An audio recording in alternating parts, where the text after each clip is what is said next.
ارطغرل نمیاد مادر.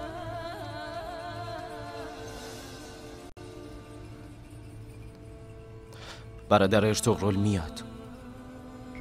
مادر تو آخرین شب تنها نمیذاره.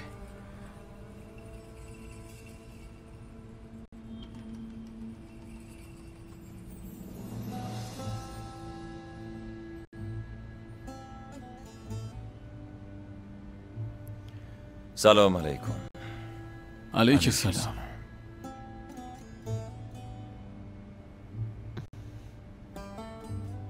بیا بشین پسرم.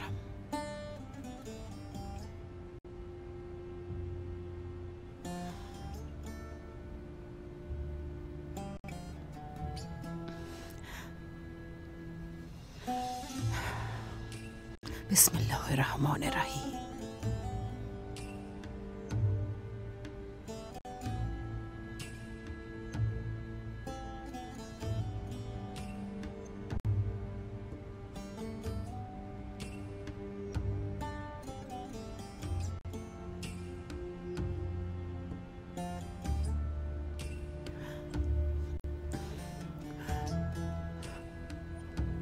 این آخرین نونیه که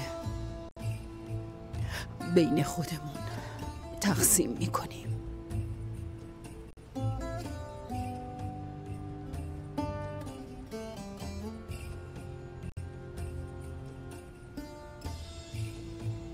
میخواستم با کسایی که تو خیمه سلطان سلیمان زندگی کردن برای آخرین بار با هم باشیم.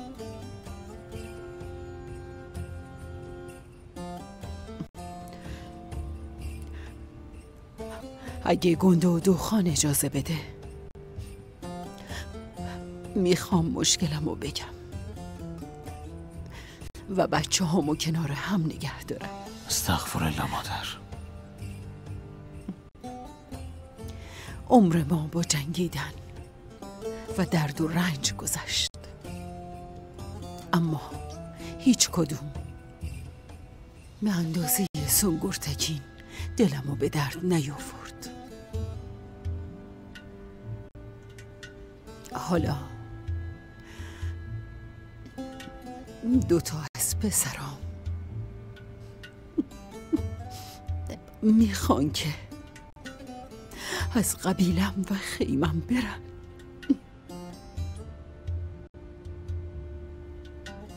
سرزمینی که بهش سفر میکنیم آینده اوست مادر.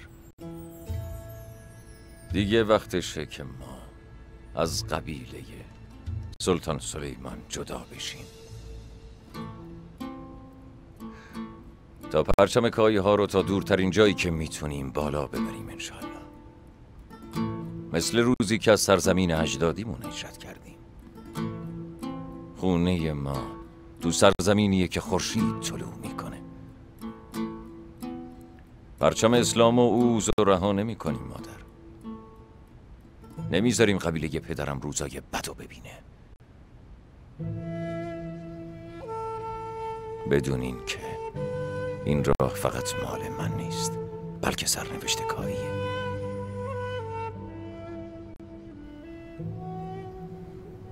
فکر میکنی چند نفر همراه تو میان ارطغرل؟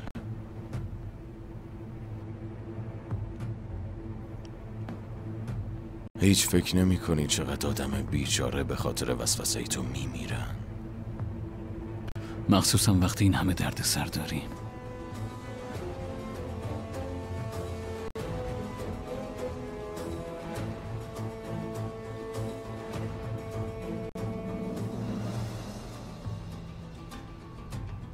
پس ارطغرل سمت اجل خودش حرکت میکنه. همونطور که هم کردین افرادم تو راهن و منتظر دستور شما جناب امیر. اون با یه عده غارتگر راه افتاده. پس همچین لقمه بزرگی نیستی که نشه قورتت داد، نه ارطغرل؟ باید کارو تموم کنی دورکان. هر کی همراهش بود و بکش. زنش، بچهش، حتی اسباشم زنده نذار. میخوام این موضوع تموم بشه. اطاعت میشه جناب امیر. وقتی به جنگ میری بوقاچو با خودت ببر. اون کمکت میکنه. وقتی کارتون تموم شد بکشش. سعادت الدین کوبک هیچ وقت کسانی که بهش خیانت میکنن و نمیبخشه. هرچی شما بگید جناب امیر.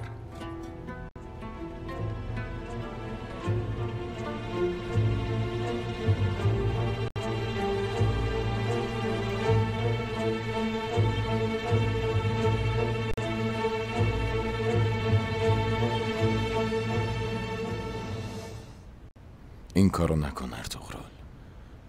تا دیر نشده بی خیال شو. همه میدونن که تو بهترین آلپکایی هستی. قدرتو میدونن. اگه تو بری همه از نبودنت ناراحت میشیم. به هیچی نمیرسی ارطغرل.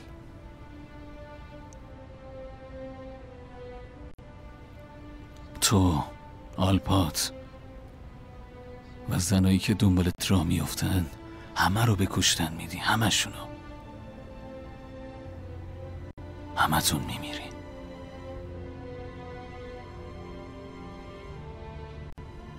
وقتی بمیری جنگ از دست نمیره برادر. وقتی ما شبیه دشمنا بشیم جنگ از بین میره. میبینم که شما همین الانش هم دشمنم شدین که علیه من جنگیدین.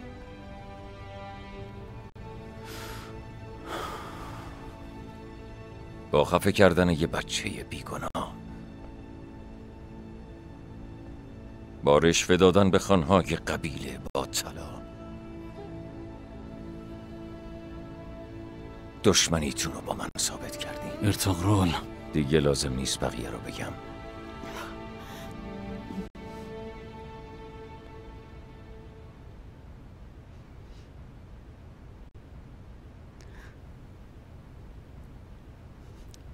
بعد این همه اتفاق چطور ازت بخوام بمونی پسرم؟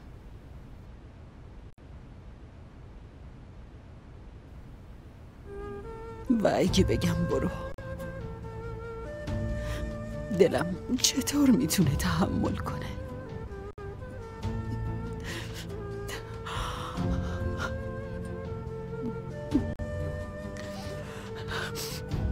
پس تو این دنیا قرار بود تو برزخ زندگی کنی. من دیگه حرف و صبرم تموم شده مادر. خدا با کسایی که میمونن یا میرن باشه. آمین. شاهزاده ای تو تحویل سلطان بده ارطغرل. و اگر نه سرنوشت تو هم مثل سرنوشت اون میشه. این حرف منو فراموش نکن. من همیشه به عدالت سلطانمون ایمان داشتم برادر. خودم یه کاریش میکنم. تو نگران نباش.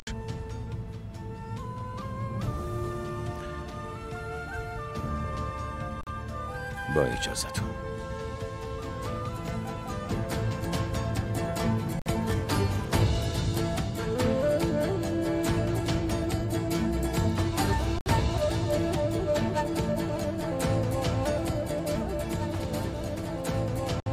حلیمه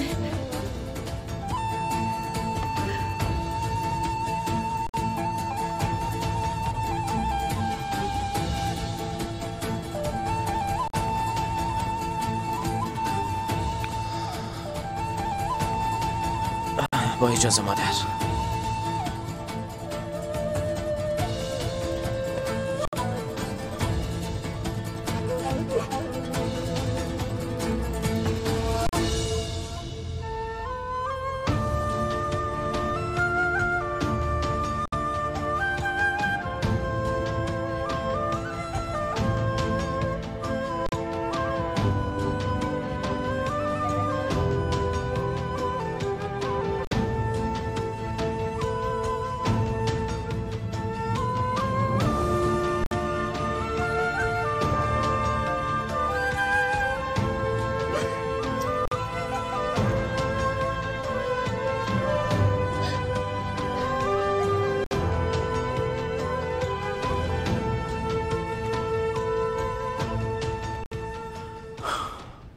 فردا من به اهلت میرم.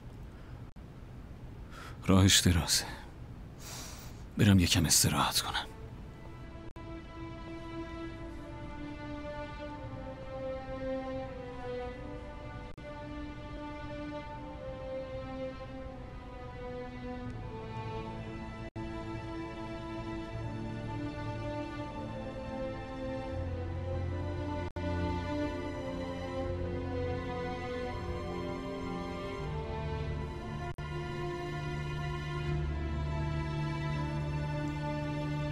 این قاشق از روزی که تو اسیر شدی اینجا منتظر تو بوده سونگور. حتی وقتی ما امیدمون از دست دادیم مادر هیچ وقت ناامید نشد. مادر عزیزم،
ای خدا، ممکنه شر رو در خوبی و خوبی رو در شر ببینیم.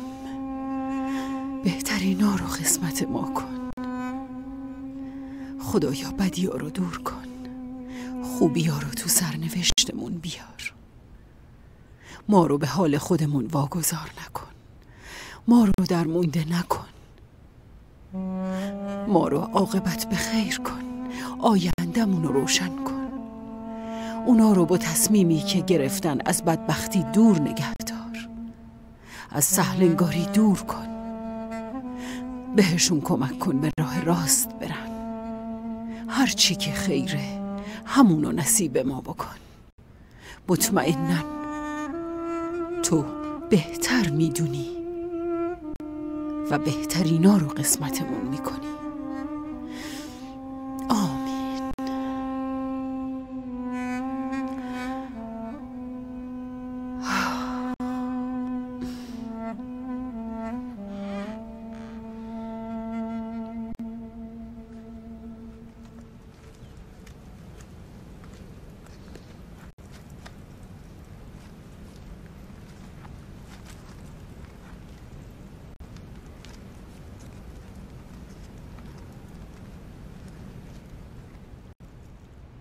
خودتو ناراحت نکن خاتون.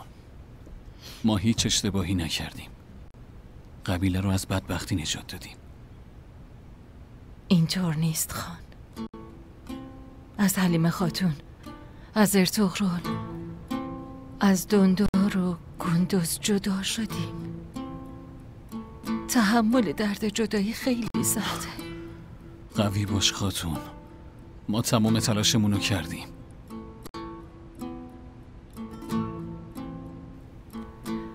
گندودو، راه دیگه ای وجود نداره؟ اگه خوب رفتار کنی و به ارطغرل خان بگی بمونه، ممکنه نظرش رو عوض کنه. قربونی تو بشم خان، آخرین بارم امتحان کن.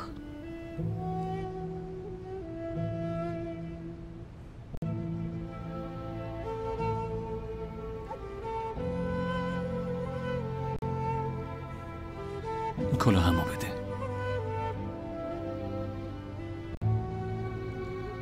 ممنون. باش حرف میزنم.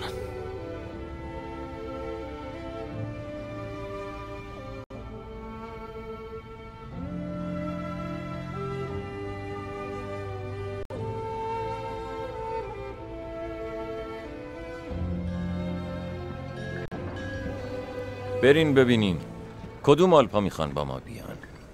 ببینیم چند نفر میشیم. به روی چشم به همه خیمه ها سر میزنیم. ممنونم. حلیمه، تو با خانوما حرف بزن. نگران نباش خان، خیالت راحت باشه. اگه لازم باشه با همین تعداد کم سری راه میافتیم.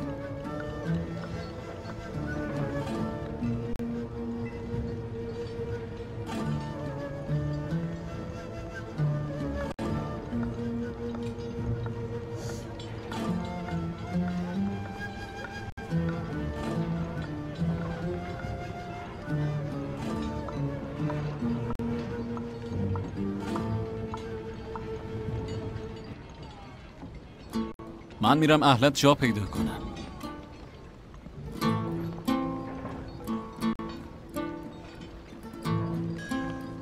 قبل رفتن خواستم 2 کلمه باهات حرف بزنم.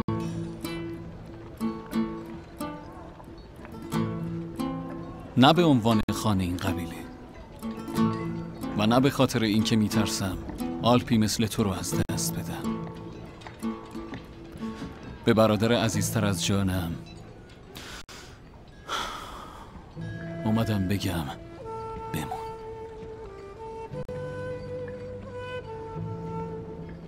خیلی دیر شده برادر. این کارو نکن برادر. من، سنگور و مادرمونو ول نکن. ما با هم بزرگ شدیم. بچه‌های ما، رویاهای ما، امیدهای ما کنار هم روش میکنن. دست از این لجبازی بردار. ما رویای مشترکی نداریم. هیچ امید مشترکی نیست برادر. تو به قاتل کورکوت خانا، توتکین خانا، گوگچه خاتون یعنی کوبک اعتماد کردی. وقتی من با اون مرد و 2 قبیله درگیر بودم تو چی کار کردی؟ طرف اونو گرفتی و علیه من در اومدی. مقابل همه فتنه های قبیله پدرم سکوت کردی. به خانها طلا رشوه دادی که تو رو انتخاب کنن برادر. امیدها و رویاهامون رو زیر پا گذاشتی. هرچی هویت ما رو تعیین می کرد بدون هیچ ملاحظه‌ای پاره کردی. می بینم که هر کدومو میگم رود سنگینی میکنه. اون خاطرات زیبا فقط تو یادمون میمونه. حداقل با اونها آروم میشیم. خدا نگهدارت باشه.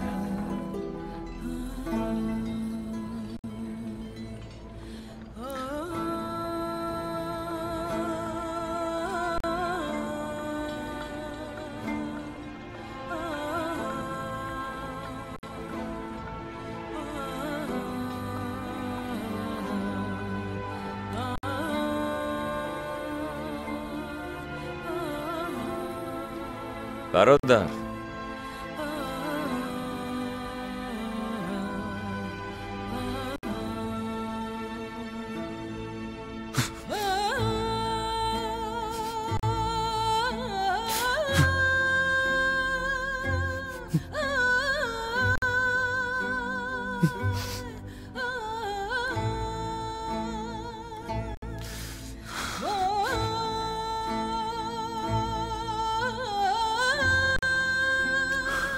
حق تو حلال کن برادر.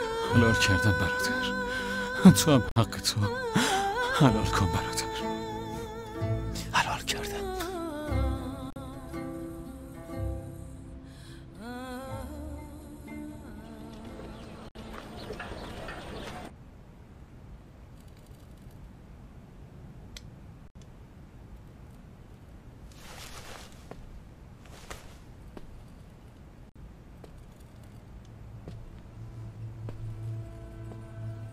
مادر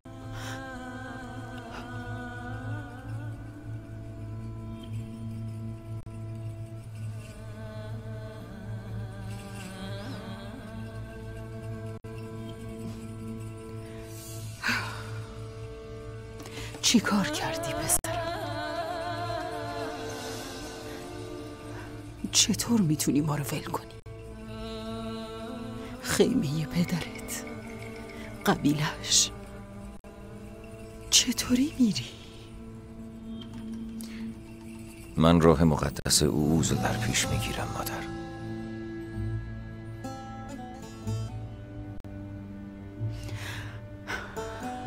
قبیله پدرت چطور این جدایی رو تحمل میکنه؟ میدونین که روح پدرم رو شاد میکنم مادر. نه من و نه دلاورایی که همراهم میان ذره‌ای غم و ذره‌ای تردید نداریم. اگه این چیزیه که به خاطرش ناراحتین، اینو بدونید که ارطغرل پسر سلطان سلیمان در راه راست مادر. وقتی حلیمه رو به قبیله آوردم و به شما گفتم که عاشقش شدم، گفتین کل قبیله رو آتیش زدم.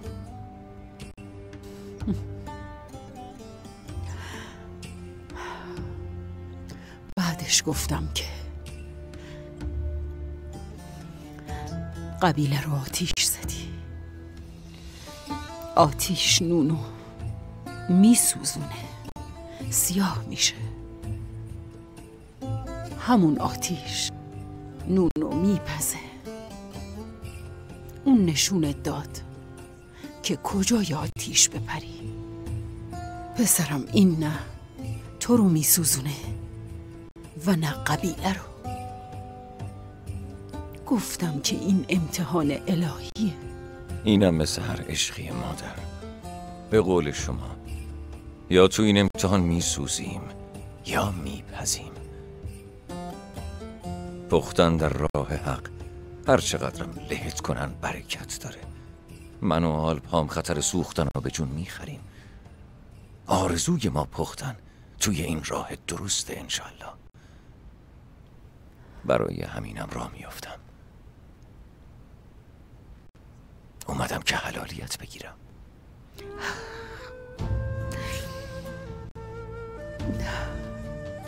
چطور اینو تحمل کنم؟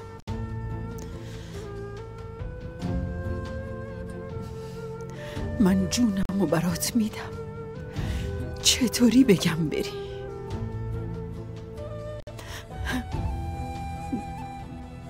روزی که تو بغلم گرفتمت حقمو حلالت کردم.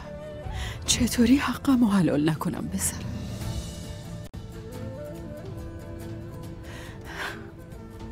جدا از تو خیمه پدرت، دور از تو چطور پیر بشم؟ نرو پسرم، دلمو نشکن و نرو.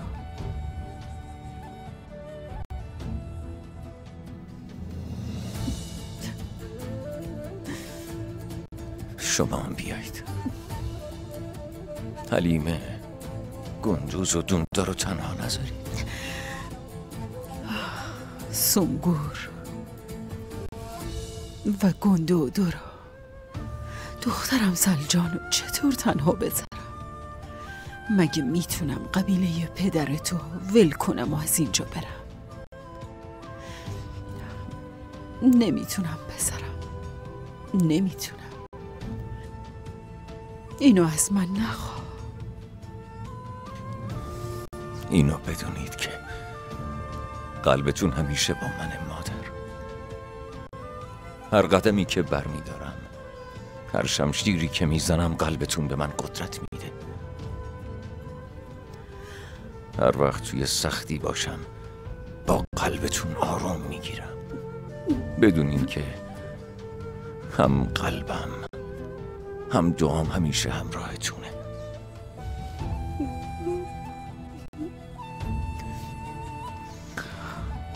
حقتو حلال کن مادر.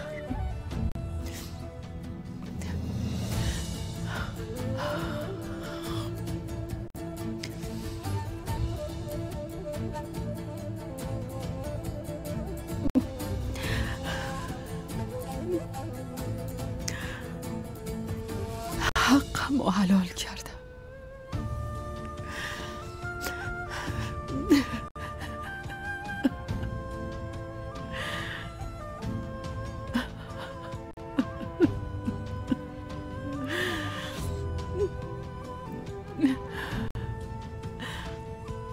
حلال کردم پسرم.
ماشالله ماشالله برادر.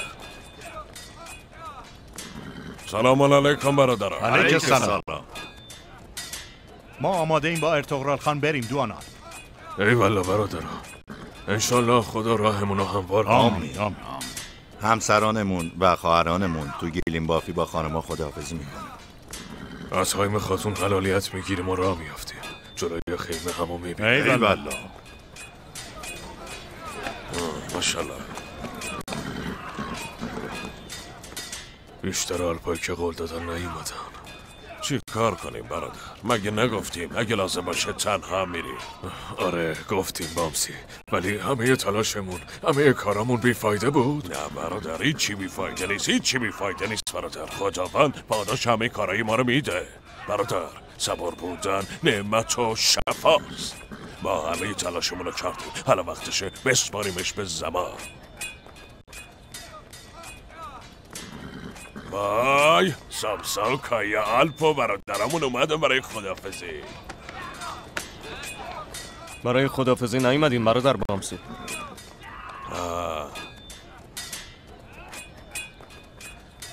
ما هم با شما میاییم برادرم. خب برادرها، آلپای دودرگالی چطور میتونن با ما بیان؟ راه مقدس کایی یا دودرگالی داره مگه برادر؟ همه ما در اصل مگه از خاندان اوز نیستیم؟ آره هستی. تصمیم ما قطعیه برادر. هر جا ارطغرل خان بره ما هم میاییم. زنده باشیم برادرها. ای ماشالله برادرها. حالا هیچ که نمیتونه جلوی ما بیسته. ای ماشالله برادر، ماشالله ماشالله. آفرین برادرها، ماشالله ماشالله. یعنی اینقدر احمقین که به خاطر اونا بمیرین؟ این همه عذاب از کافرها چه فایده ای داره؟ چی میگی برادر؟ از وقتی توتکین خان مرده ما جایی تو این قبیله نداریم. حالا دیگه ارطغرل خان خان ماست. آی اصلا میفهمی داری چی میگی برادر؟ تو گذشته خیلی از لشکرهای ضعیف لشکرهای بزرگ شکست دادن. حرف ادب و رسوم باشه ناله افتخار سر میدی. هر کی قبیله پدرشو ول کنه طبق ادب و رسوم میبخشنش؟ چی میگی بردک؟ هنوزم میخواین راه خودتونو برین ها؟ تو این قبیله هیچ آلپی از مادر زایده نشده که بخواد سرخود تصمیم بگیره با هر کی که میخواد را بیافته بره. میفهمین؟ مگه شما عقلتون از دست دادین؟ چی کار میکنین؟ شمشیراتونو بذارید کنار.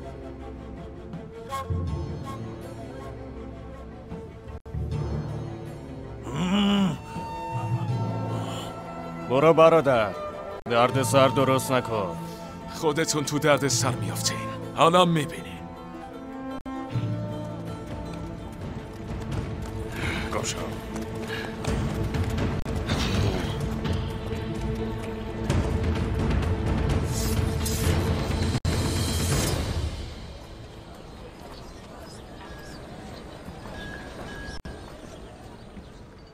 پس بقیه خانوما کجان؟ دارن کاراشونو تموم میکنن؟ همین قدریم حلیمه خاتون. بقیه پشیمون شدن. پشیمون شدن؟ آخه واسه چی باید پشیمون بشه؟ آخه جیب شوهراشون با طلایی که گندای دخان داده پر شده حلیمه خاتون. فقط ما چند نفر موندیم حلیمه خاتون.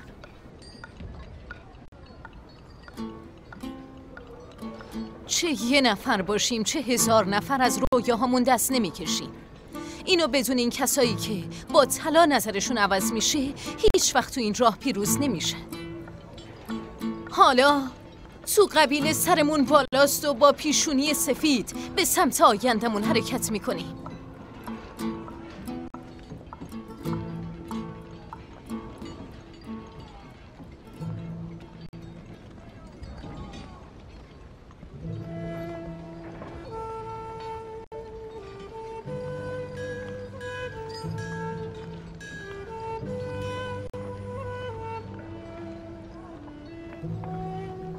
حلیمه،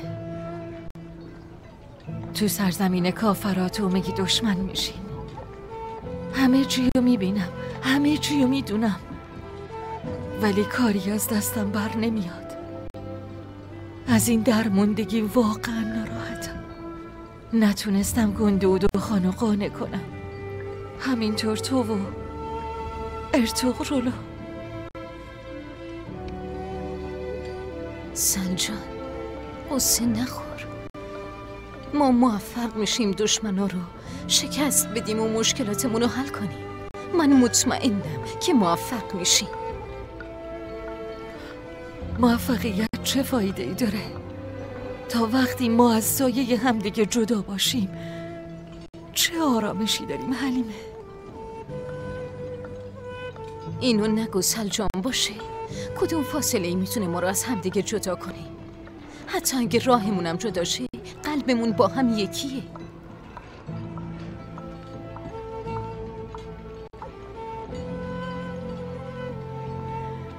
اینو برای گندوز بافتم. اینجوری پاهاش سرد نمیشه.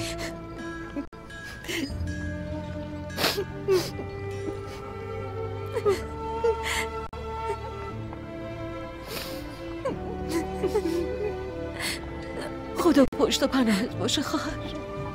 خدا تو رو از هر گرفتاری دور نگه داره.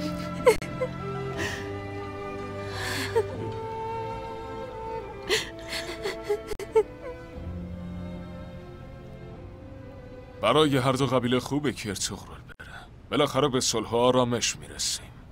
درسته که ارطغرل بره ما از یه دردسر بزرگ خلاص میشیم. خودش بره به جهنم. اما نذارین حتی یه آلپ هم همراهش بره. مسئله قبیله کایی خان چطور میخواین دخالت کنین؟ امیر سعادت الدین هم مثل من فکر میکنه. مهمتر از همه قبیله‌ای که نمیتونه آلپاشو کنترل کنه اعتباری نداره. من این اجازه رو نمیدم. چطور خان؟ چطور این کارو میکنین؟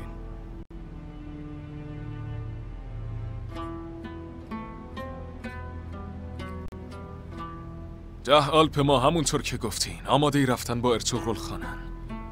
حالا فهمیدین چطور دخالت میکنن؟ فقط خان، کایا و سامسا واقعا میخواستن با ارطغرل خان از اینجا برن. اونا تنها کسایی هن که از تدکین موندن. به حساب اونا هم میرسیم. سریع شروع کنین. آلپا وارد عمل بشن. به روی چشم خان.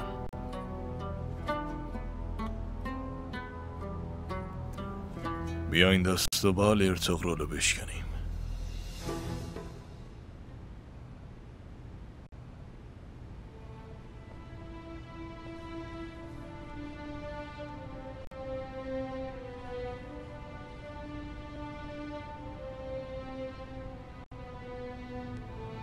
خان اجازه هست؟ بیا جوان آلپ.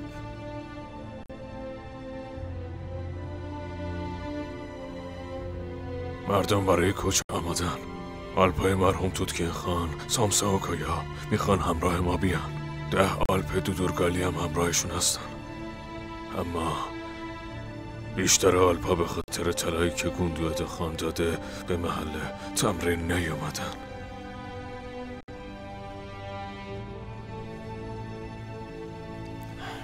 پس ما باید تو مسیرمون بیشتر احتیاط کنیم. امیر سعادت الدین برامون دردسر درست نکنه خان.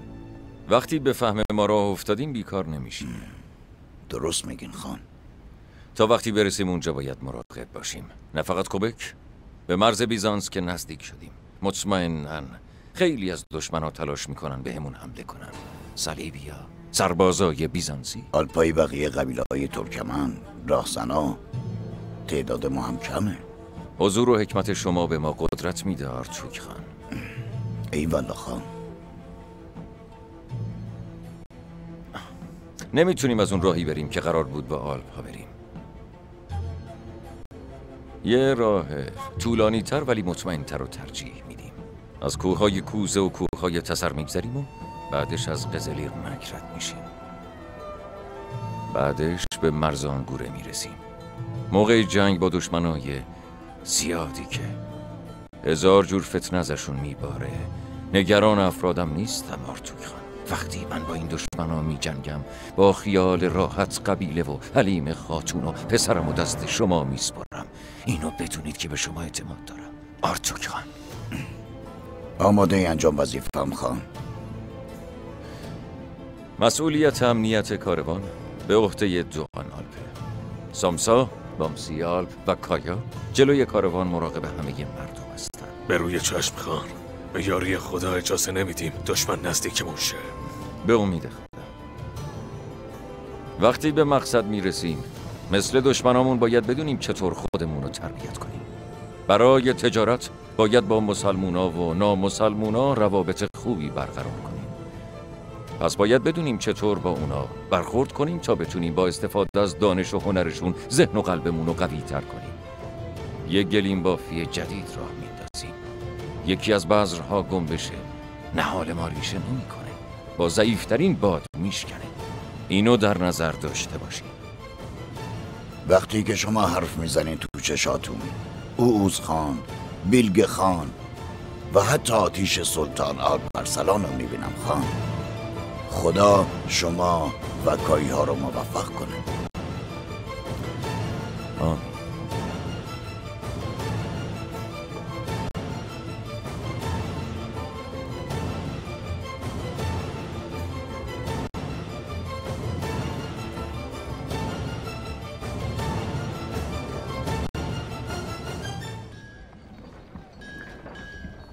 خان، اگه اجازه بدین من میخوام با شما بیام.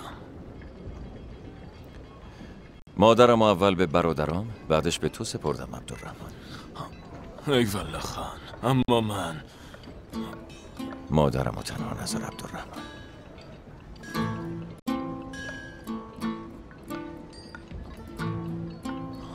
جانم فدای های خاتون.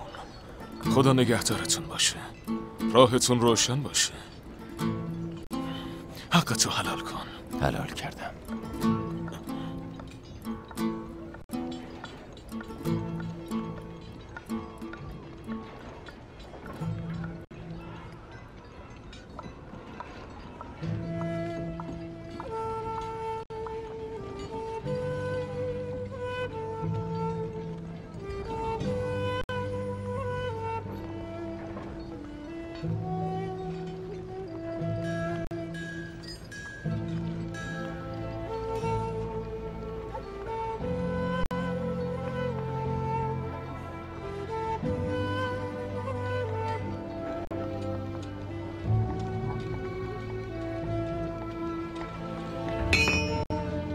وقتش رسیده دلید میر. دیگه وقتش رسیده علیه ظلم قیام کنی. ما با هزاران امید به این سرزمین اومدیم خان. گفتیم اینجا زندگی شاد داشته باشیم، اما هر روز یه غمی داریم. اگه نتونم حساب کسایی که ما رو اذیت کردن برسم، دیگه نمیتونم به عنوان یه خان زندگی کنم. تو چه فکری هستی خان؟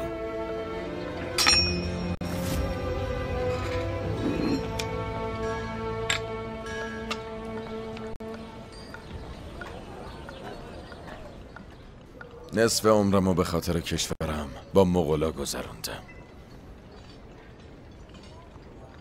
فقط یه دلخوشی داشتم، اینکه یه روزی بتونم به قبیلم برگردم. میخواستم برگردم پیش مادرم و برادرم. برگشتم، اما الان یه جدایی دیگه تو قبیلمون راه افتاده. همه برای کشور و افتخارمون زندگی کردیم، جنگیدیم، جون گرفتیم و مردیم. بقای دولتمون همیشه مهمترین چیز بوده. اما هیچ وقت عشق ما به کشورمون باعث نشد نقطه ضعف دستمون بده. من هر کاری کردم به خاطر کشورمون بوده ارطغرل. برای قبیلمون کردم، نه برای امیر سعادت الدین. همون کار برادرای یوسف رو با من کردی. وسیله یه بازی کبک شدی و منو پرت کردی ته چاه. دیگه حرفی ندارم. امیدی تو دلم نیست برادر. دیگه بهتره هر کسی راه خودشو بره.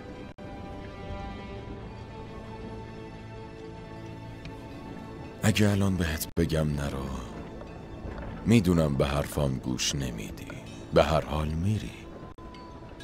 اما به عنوان فرمانده نمیتونم اجازه بدم آلپا رو با خودت ببری. سرنوشت ما با هم تا همین جاست برادر. به بقیه آلپا و به من حقیقتو حلال کن. نمیشنوی چی بهت میگم ارطغرل؟ اجازه نمیدم آلپا رو با خودت ببری و همینطور برادر دوندا رو از مادر دور کنی. به هیچ وجه. با من مقابله نکن.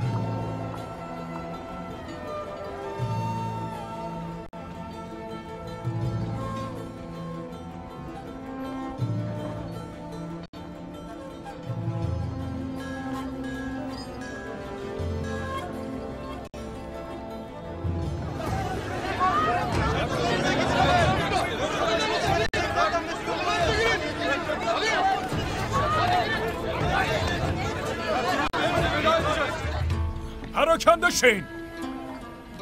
هیچ کس از خیمش بیرون نمیاد. دستور آچه خانه هر کی مخالفت کنه بدون این که مجازات میشه. اینجا جمع نشین. برید ببینم. برید. زود باشین. زود باشین. برو ببینم. برو تو خیمه. زود باش. اینجا وای نسته برو. از اینجا برید. زودتر برو. زود باشین. اینجا رو ترک کنید. برو دور شو. اینجا برو. برو تو خیمت.